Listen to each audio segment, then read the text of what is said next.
to hell! Well, this build is hecking busted. Just check this out, it speed clears tier 100 with ease. It one-shots Uber Lilith and hits for up to hundreds of millions. Not only that though, it does it with a freshly dinged level 100 rogue with shit gear. And yeah, even without Uber uniques. Oh, and we can't forget, it even does it without having to swap items. Because let's face it, that shit is annoying as fuck. Does all that sound interesting? Yeah, I thought so. So let's check out how in the hell this is even possible. To nuke the entire screen, the build combines the power of shadow imbuement with penetrating shot. Not unlike myself, if you know what I'm saying.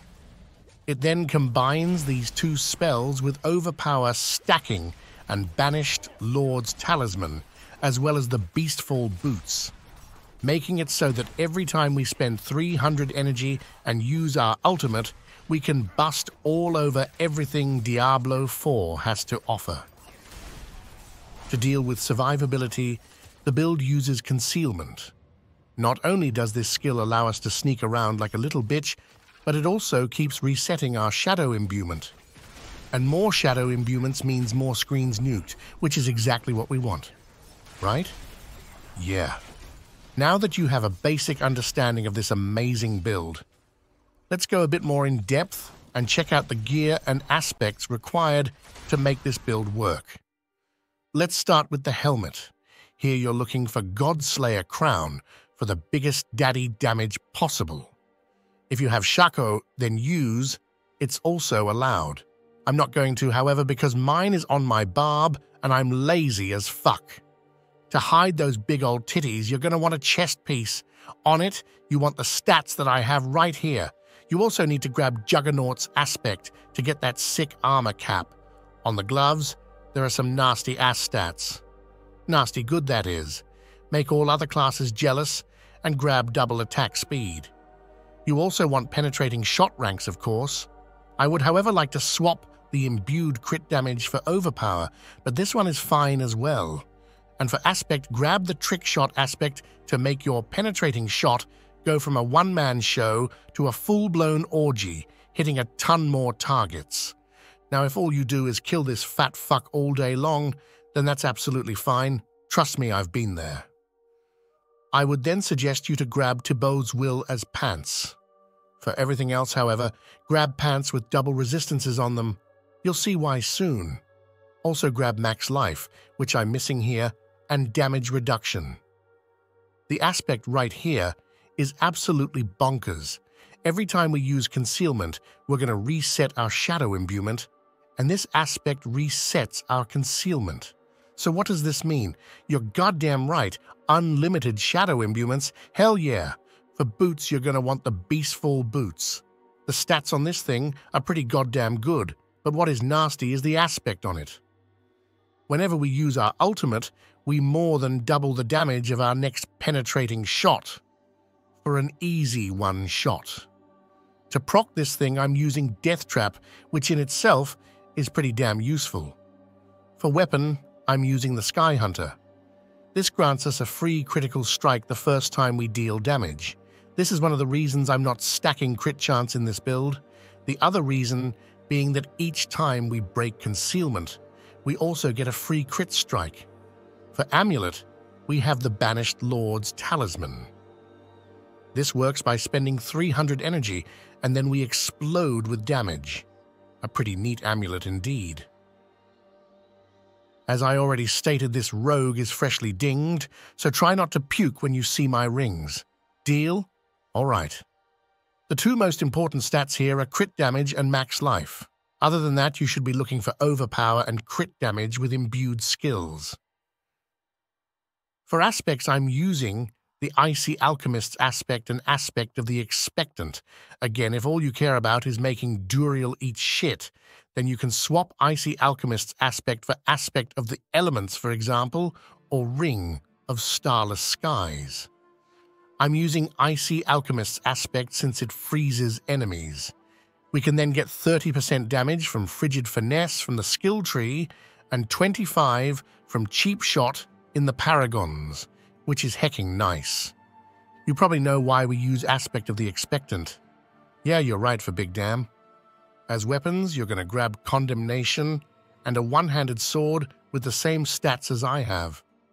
Also imprint Edgemaster's Aspect for more damage. If you have Doombringer and want some extra defensives, then I would swap the sword here for sure. All right, friends, great job.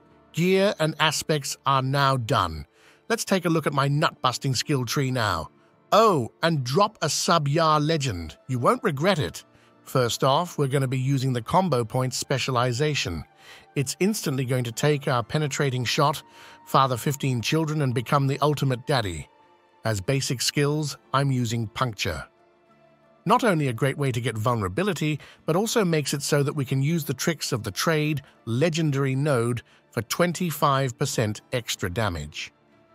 We then head on over to the core skills and max out Penetrating Shot, along with enhanced and improved Penetrating Shot for some extra crit chance. We also grab Sturdy, since rogues fall over easier than my 85-year-old granddaddy. In the agility skills, we grab Weapon Mastery for some multiplicative damage and pick Dash along with enhanced and methodical dash for more damage and lower cooldown. We then go to the sneaky subterfuge skills and max out Concealment to reduce its cooldown. We then grab Enhanced and Countering Concealment, making us get a free crit every time we leave Concealment.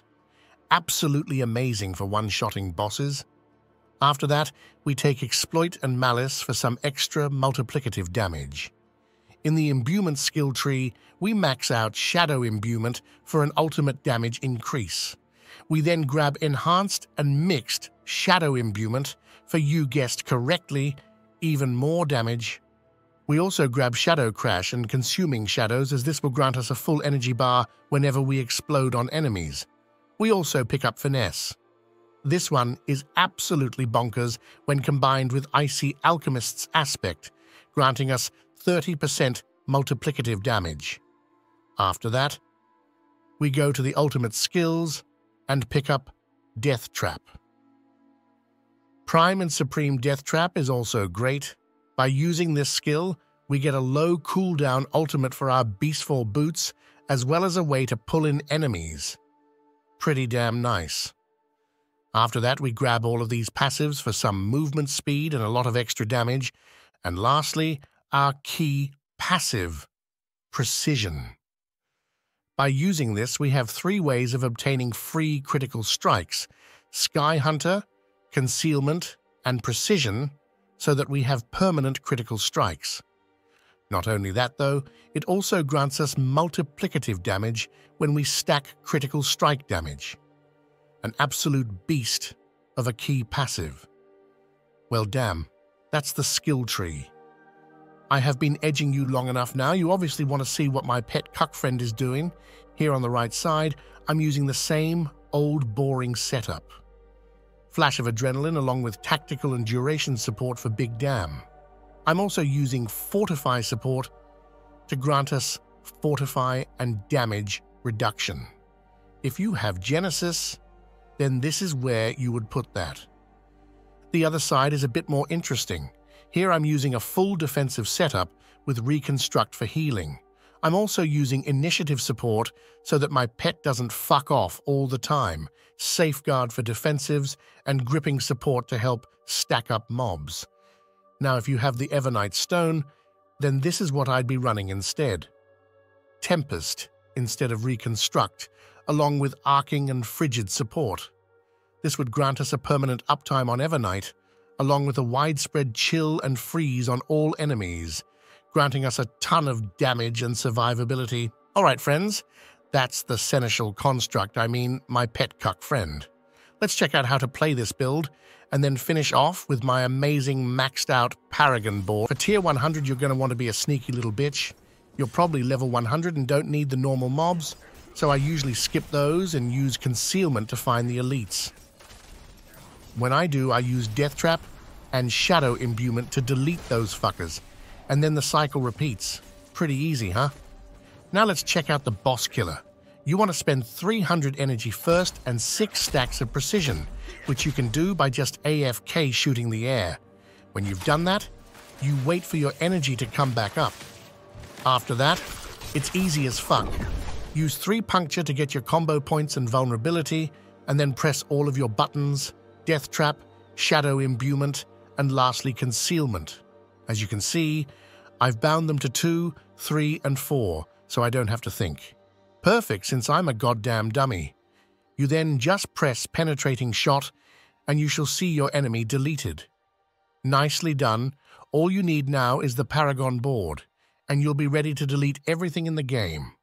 Just try not to coom too much, all right, because this Paragon Board is nasty good. In the starting board, I'm grabbing Ranger since we have some easily obtained dexterity nodes and we need the damage reduction. After that, go to the Tricks of the Trade board, pick up the Legendary node and Socket exploit for easy vulnerability. After that, we go to the Deadly Ambush board, take the Deadly Ambush node for 23% damage whenever we use Death Trap, and Socket Night Stalker. This is the glyph that reduces the cooldown of our shadow imbuements, which is nice. We then head on over to the Exploit Weakness board, grab the Legendary node. This is where I could get the most intelligence possible, so this is where I'm socketing the combat glyph for maximum crit damage. I then go to Cheap Shot, grab the Legendary node, and socket Canny Simple for more damage. Now, since we are not running 3 resistances on our boots, we want to grab some resistances in the Paragon board. You can see them here: Cold Resistance in the Exploit Weakness board and Poison Resistance in the Deadly Ambush board. Then, to finish the Paragon board, we head on over to the Eldritch Bounty board for the Legendary node, as this grants us both resistances and 20% extra damage with our imbuement. Well, damn folks, that's all for this build guide. Are there any other builds you want to see? Just let me know in the comments. Until next time, stay shredded kings.